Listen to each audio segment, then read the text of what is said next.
Chair recognizes Ms. Clarke for 5 minutes. Thank you, Mr. Chairman. I thank you, the chairs and the ranking members for today's hearing. I also thank our witnesses for appearing. In January, I called for public comment for the discussion draft of my bill, the Civil Rights Modernization Act of 2021, a narrowly focused proposal to protect historically marginalized communities from the harms of targeted advertising practices. These harms can and have infringed on the civil rights of protected classes, and I'm proud to formally introduce this bill next week to diminish inequities in the digital world. For time's sake, I ask our witnesses to please answer the questions as succinctly as possible. The first question goes to Mr. Zuckerberg.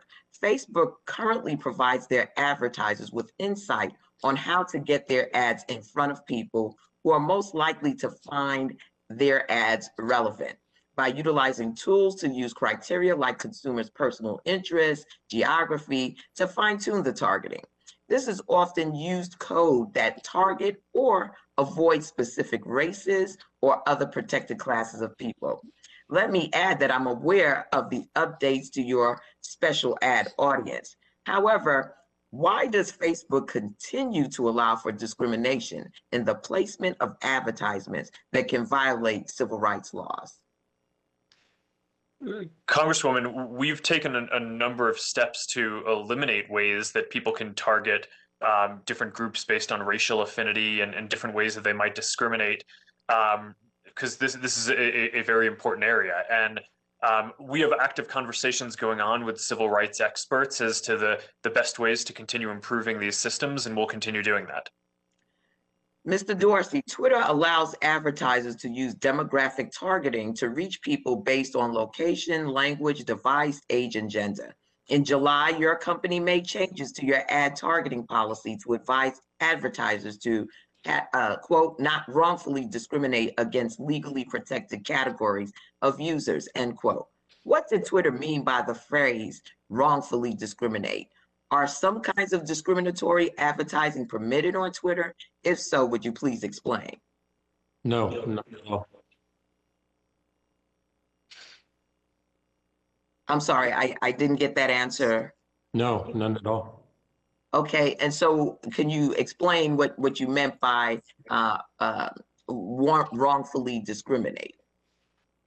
We mean that you shouldn't just use our ad systems to discriminate. Oh, okay. Mr. Pichai, Google has recently announced a new approach in their targeting system called FLoC, or Federal Learning of Cohorts. Excuse me, Federated Learning of Cohorts, to allow an ad targeting to groups of people with similar characteristics. The new system will utilize machine learning to create these cohorts for the consumer's visits to websites.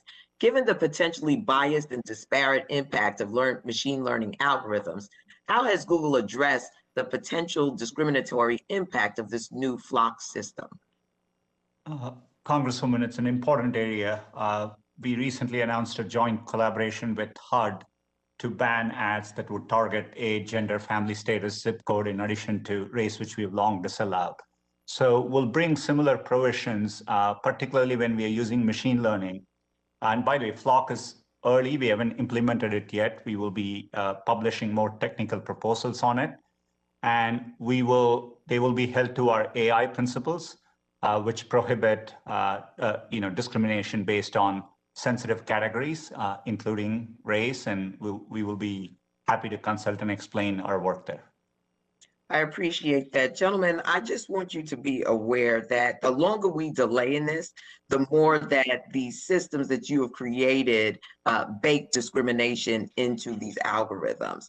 I think that is critical that you get in there and that you do what is in the best interest of the public of the United States of America and undo a lot of the harm that has been created with the bias that has been baked into your systems. With that, Mr. Chairman, I yield back 23 seconds, and I thank you for this opportunity. And I thank the gentlelady for that. The chair now